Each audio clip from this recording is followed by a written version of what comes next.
नमस्कार दोस्तों, सीरियल आपकी नज़रों ने समझा कि आज के एपिसोड में हम देखेंगे कि दर्श जिस डॉक्टर से मिलने जाता है उसी डॉक्टर के क्लिनिक में नंदिनी भी मौजूद है। क्या इन दोनों की आज मुलाकात हो पाएगी? ये सब कुछ जानने के लिए सुनिए आज के एपिसोड की कहानी। नंदिनी परेशान है क्योंकि डॉक्टर के क्लिनिक का जिंगल गाने का कॉन्ट्रैक्ट उसके हाथ से निकल गया है। विनी कहती है कि चलो ज़्यादा सैड मत हो, दूसरा काम मिल जाएगा। नंदिनी कहती है कि इस तरह से मैं हार नहीं मान सकती। डॉक्टर दर्श की रिपोर्ट चेक करते प्रोग्रेस काफी अच्छी है। चार्मी मेडिकल टर्म्स यूज करते हुए उनके साथ डिस्कशन करने लगती है। आखिर वो खुद भी एक डॉक्टर है। भूल जाती है कि इस वक्त वो नंदिनी के रोल में है। फिर खुद को रोकती है, सोचती है कि मैं कैसे भूल गई, नंदिनी तो ज्यादा पढ़ी लिखी ही नहीं थी। खुद को संभालते हुए कहती है कि वो इनकी सर्जरी के वक्त मैंने इंटरनेट पे काफी कुछ पढ़ा है ना, तो बहुत सारी टेक्निकल टर्म्स भी मैं सीख गई हूँ। डॉक्टर कहते हैं कि मुझे तो एक पल को ऐसा लगा कि आप एक डॉक्टर हैं। दर्श कहता है कि दरअसल मेरी वाइफ ने इतना कुछ पढ़ डाला है कि ये तो आधी डॉक्टर हो ही गई है। डॉक्टर डोनर की मेडिकल हिस्ट्री के बारे में भी जानना चाहते हैं। दर्श कहता है कि मुझे तो पता ही नहीं कि डोनर कौन है। इनफैक्ट मैं जानना भी चाहता हूँ, लेकिन हॉस्पिटल वाले कहते हैं कि ये कॉन्फिडेंशियल है। मैं तो खुद डोनर के परिवार से मिलना चाहता हूँ, कम से कम उनका शुक्रिया अदा तो मैं कर ही सकता हूँ। वो नंदिनी की ओर देखता है, सोचता है शायद उसे कुछ पता हो। नंदिनी यानी कि चार्मी कहती है कि मुझे भी डोनर के बारे में कुछ पता नहीं, लेकिन जिस डॉक्टर ने इनकी सर्जरी की थी उनके पास सारे डिटेल्स हैं। दर्श कहता है कि तुम्हारा मतलब डॉक्टर विवेक? नंदिनी यानी कि चार्मी कहती है कि हाँ वही। मैं आपको डॉक्टर का नंबर फॉरवर्ड कर दूंगी, आप उनसे सारे डिटेल्स ले सकते हैं। वो राजवी को मैसेज कर देती है कि यहाँ डॉक्टर्स डोनर्स के डिटेल मांग रहे हैं, हॉस्पिटल से हमें ये डिटेल्स निकलवाने होंगे।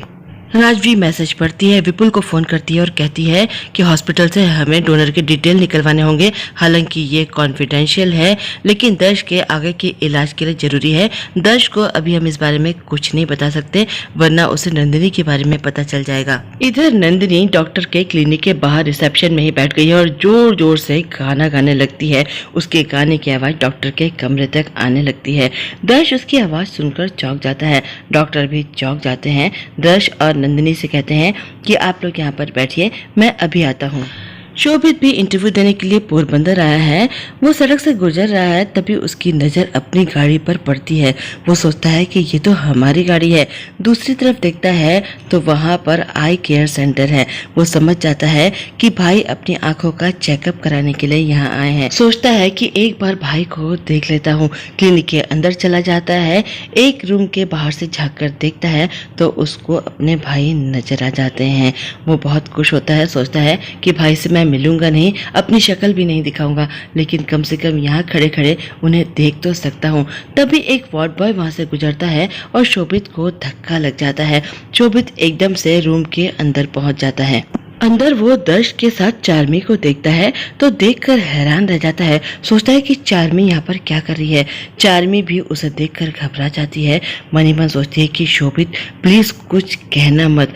दर्श भी शोभित को देखकर हैरान है और कहता है कि शोभू तू यहाँ पर क्या कर रहा है? शोभित कहता है कि भाई मैं एक जॉब के लिए इंटरव्यू देने के लिए पोरबंदर आया था।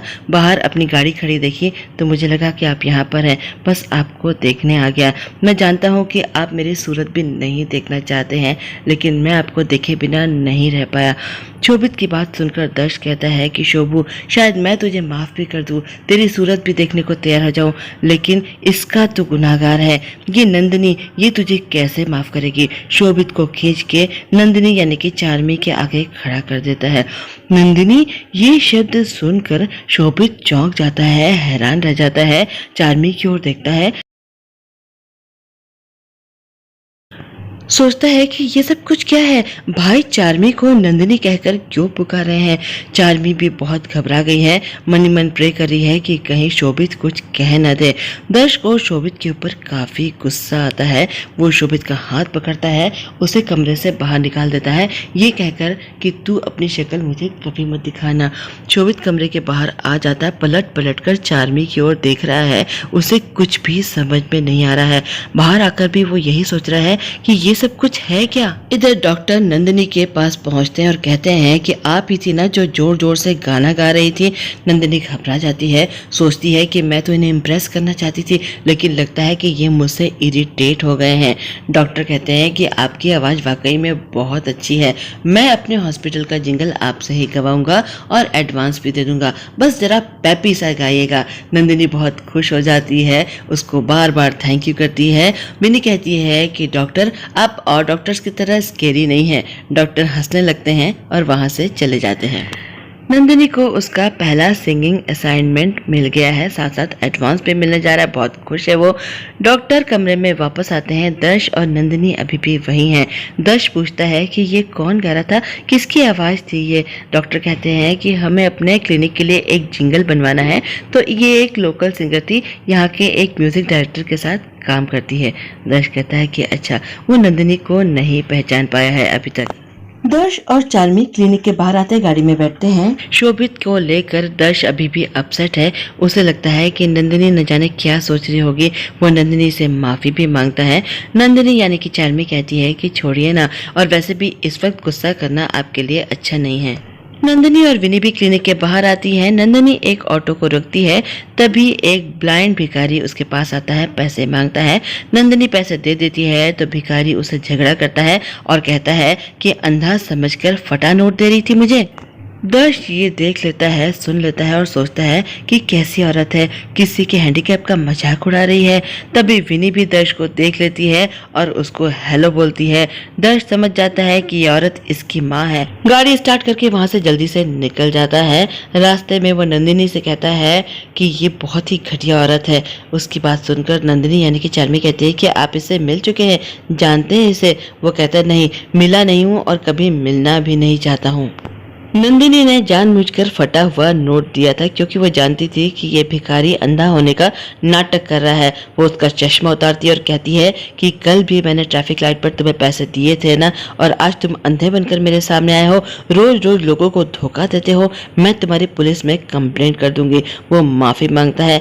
विनी कहती है कि मेरी मॉम किसी को सेकेंड चांस नहीं देती है। विनी पढ़ाई कर रही है, कुछ छुपा रही है वो नंदिनी से। नंदिनी कहती है कि इधर आओ, दिखाओ मुझसे क्या छुपा रही हो। वो उसकी कॉपी खोल कर देखती है, उसमें एक पैम्फलेट है, स्कूल वालों की तरफ से है, बच्चों के लिए एक पिकनिक ऑर्गेनाइज की है, लेकिन उसकी फीस बहुत ही ज़्यादा है।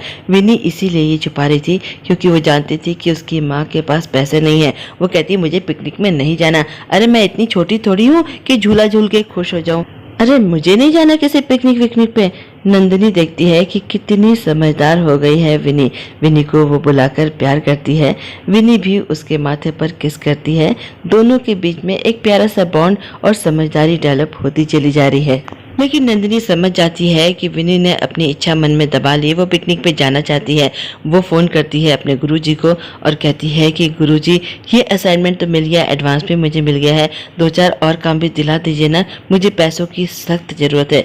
गुरुजी कहते हैं कि कुछ काम तो हैं, लेकिन वो लोग ऑडिशन लिए बिना किसी भी सिंगर को काम नहीं देंगे, तो तुम एक काम करो, मेरे स्टूडियो आ जाओ और ऑडिशन दे दो। नंदिनी कहती है कि ठीक है, मैं अभी आती हूँ। शोभित अपने घर पहुँचता है। वो परिवार वालों से बात करना चाहता है कि ये क्या नाटक चल रहा है। घर के दरवाजे पर ही उसके पांव रुक जाते हैं।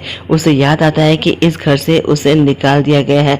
वो वहीं रुक जाता है। वहीं से अपने पापा को, दादाजी को, चाचा चाची, माँ को, सबको आवाजें देता है।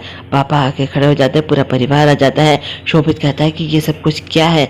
भाई चार्मी को नंदिनी कहकर क्यों पुकार रहे हैं? कोई मुझे बताएगा? और मॉम कहाँ है? तभी मॉम आ जाती है पीछे से और कहती है कि ये जो कुछ भी हो रहा है उससे तुम्हारा कोई लेना देना नहीं है। ये हमारे परिवार की बात है और तुम इस परिवार के कुछ नहीं लगते हो। तुम कौन होते हो हमसे ये सब कुछ पूछने वाले? मैंने ही चार्मी से कहा है ये झूठ बोलने के लिए। शोभित कहता है कि लेकिन मॉम ये गलत है, भाई को क्यों धोखा दे रहे हैं आप लोग? जब उन्हें सच्चाई पता चलेगी तो उन पर क्या बीतेगी। राजवी कहती है कि अगर तुम्हें अपने किए का जरा सा भी गिल्ट है ना, तो दर्श को तुम ये सच्चाई नहीं बताओगे, वरना कहीं ऐसा ना हो कि भाभी को तो तुम खो बैठे हो, भाई को भी खो बैठो। माँ कहती है कि मेरा एक ही बेटा है और अपने इकलौते बेटे की भलाई के लिए एक या 100 झूठ भी बोलने पड़े तो मैं वो भी बोलूंगी। और ये मत भूलो कि ये सब कुछ तुम्हारी वजह से हुआ है, तुम्हारी गलत हरकतों की वजह से आज पूरे परिवार को दर्श के सामने झूठ पर झूठ बोलने पड़ रहे हैं। शोभित कहता है लेकिन माँ ये गलत है। और चार्मी कैसे राजी हो गई नंदिनी बनने के लिए? माँ कहती है कि तुम्हारी गलतियों की सजा दूसरों को भुगतनी पड़ रही है, इनोसेंट लोगों को सैक्रिफाइस करना पड़ रहा है। वो उसे घर से निकाल देती है, दरवाजा बंद कर देती है और कहती है कि आज के बाद तुम रावल सरनेम भी नहीं लगाओगे, इस परिवार से तुम्हारा कोई लेना देना नहीं है। बस आज के लिए इतना ही, कल फिर मिलते हैं। आप मेरे चैनल को लाइक करें, शेयर करें, सब्सक्राइब करें। मैं चलती हूँ, बाय।